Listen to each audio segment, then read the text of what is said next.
શ્રી ગણેશાય નમઃ. ત્રિશુળ ચેનલમાં તમારું સ્વાગત છે મિત્રો. આજે હું તમારી સમક્ષ લઈને આવી છું હનુમાન જયંતીની કથા અને વાર્તા. રામ ભક્ત હનુમાન ઘણા નામોથી જગતમાં ઓળખાય છે, જેમ કે મારુતિ નંદન, પવનપુત્ર અને સંકટમોચન વગેરે.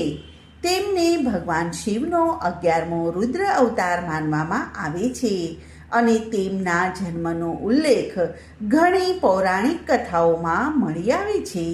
હનુમાનજીનો જન્મ 85,58,112 વર્ષ પહેલાં ત્રેતા યુગના અંતિમ ચરણમાં મંગળવારે ચૈત્ર પૂનમના દિવસે ચિત્ર નક્ષત્ર અને મેષ રાશિના સંયોજનમાં ભારતના આજના હરિયાણા રાજ્યના કૈથલ જિલ્લામાં સવારે 6:03 થયો હતો, જે પહેલાંના યુગમાં કપી સ્થળ તરીકે ઓળખાતું હતું.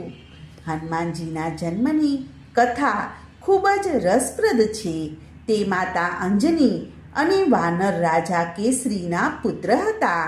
એવું માનવામાં આવે છે કે તેમનો જન્મ કોઈ સાદા સંયોગથી નહીં, પરંતુ દેવતાઓના, નક્ષત્રો અને તમામ દેવતાઓના આશીર્વાદથી પૃથ્વી પરથી પાપનો નાશ કરવા માટે થયો હતો.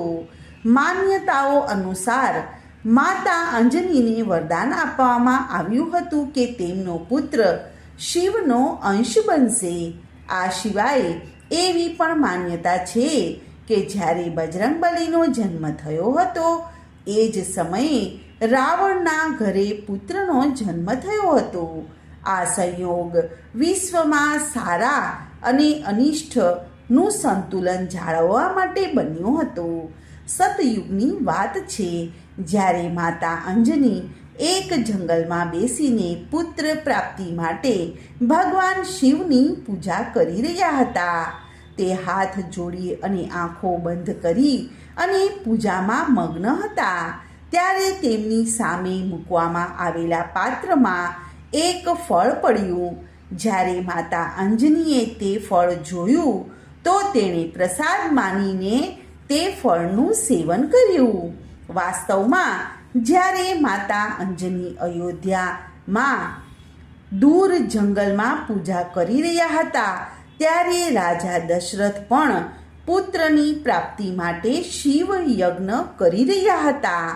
આ હવન પછી પંડિતે રાજા દશરથને 3 રાણીઓને ખાવા માટે ફળ આપ્યા હતા, જે ખાવાથી તેમને પુત્રની પ્રાપ્તિ થાય.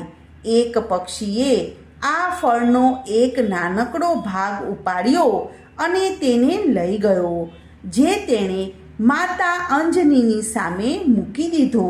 અને આવી રીતે ભગવાન શિવના આશીર્વાદથી કેસરી નંદન હનુમાન દાદાનો જન્મ થયો. તો મિત્રો, આ હતી હનુમાન જયંતીની કથા. તો મિત્રો, આજની આ કથાને હું અહીં વિરામ આપું છું. કાલે ફરીથી આવીશ એક નવી કથા અને વાર્તા લઈને. ત્યાં સુધી બધાને મારા જય શ્રી કૃષ્ણ. ધન્યવાદ.